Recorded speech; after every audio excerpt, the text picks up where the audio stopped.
নবী করিম সাল্লাল্লাহু আলাইহি সাল্লাম বিড়াল সম্পর্কে বলেন, ফাইন্না মিনাত তাওয়াফিনা আলাইকুম আত-তাওয়াফাত।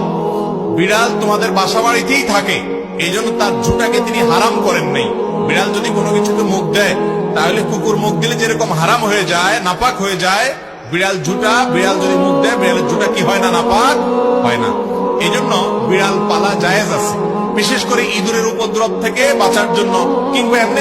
নবী করিম সাল্লাল্লাহু আলাইহি সাল্লাম বিড়াল সম্পর্কে বলেন, ফাইন্না মিনাত তাওয়াফিনা আলাইকুম আত-তাওয়াফাত। বিড়াল তোমাদের বাসাবাড়িতেই থাকে, এইজন্য তার ঝুঁটাকে তিনি হারাম করেন নাই। বিড়াল যদি কোনো কিছুতে মুখ দেয়, তাহলে কুকুর মুখ দিলে যেরকম হারাম হয়ে যায়, নাপাক হয়ে যায়, বিড়াল যদি মুখ দেয়, বিড়ালের ঝুঁটা কি হয় না, নাপাক হয় না। এইজন্য বিড়াল পালা জায়েজ আছে, বিশেষ করে ইঁদুরের উপদ্রব থেকে বাঁচার জন্য, কিংবা এমনি। নবী করিম সাল্লাল্লাহু আলাইহি সাল্লাম বিড়াল সম্পর্কে বলেন, ফাইন্না মিনাত তাওয়াফিনা আলাইকুম আত-তাওয়াফাত। বিড়াল তোমাদের বাসাবাড়িতেই থাকে, এইজন্য তার ঝুঁটাকে তিনি হারাম করেন নাই। বিড়াল যদি কোনো কিছুতে মুখ দেয়, তাহলে কুকুর মুখ দিলে যেরকম হারাম হয়ে যায়, নাপাক হয়ে যায়, বিড়াল যদি মুখ দেয়, বিড়ালের ঝুঁটা কি হয় না, নাপাক হয় না। এইজন্য বিড়াল পালা জায়েজ আছে, বিশেষ করে ইঁদুরের উপদ্রব থেকে বাঁচার জন্য, কিংবা এমনি। নবী করিম সাল্লাল্লাহু আলাইহি সাল্লাম বিড়াল সম্পর্কে বলেন, ফাইন্না মিনাত তাওয়াফিনা আলাইকুম আত-তাওয়াফাত। বিড়াল তোমাদের বাসাবাড়িতেই থাকে, এইজন্য তার ঝুঁটাকে তিনি হারাম করেন নাই।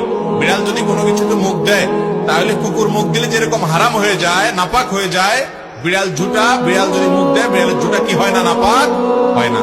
এইজন্য বিড়াল পালা জায়েজ আছে, বিশেষ করে ইঁদুরের উপদ্রব থেকে বাঁচার জন্য, কিংবা এমনি। নবী করিম সাল্লাল্লাহু আলাইহি সাল্লাম বিড়াল সম্পর্কে বলেন, ফাইন্না মিনাত তাওয়াফিনা আলাইকুম আত-তাওয়াফাত। বিড়াল তোমাদের বাসাবাড়িতেই থাকে, এইজন্য তার ঝুঁটাকে তিনি হারাম করেন নাই। বিড়াল যদি কোনো কিছুতে মুখ দেয়, তাহলে কুকুর মুখ দিলে যেরকম হারাম হয়ে যায়, নাপাক হয়ে যায়, বিড়াল যদি মুখ দেয়, বিড়ালের ঝুঁটা কি হয় না, নাপাক হয় না। এইজন্য বিড়াল পালা জায়েজ আছে, বিশেষ করে ইঁদুরের উপদ্রব থেকে বাঁচার জন্য, কিংবা এমনি।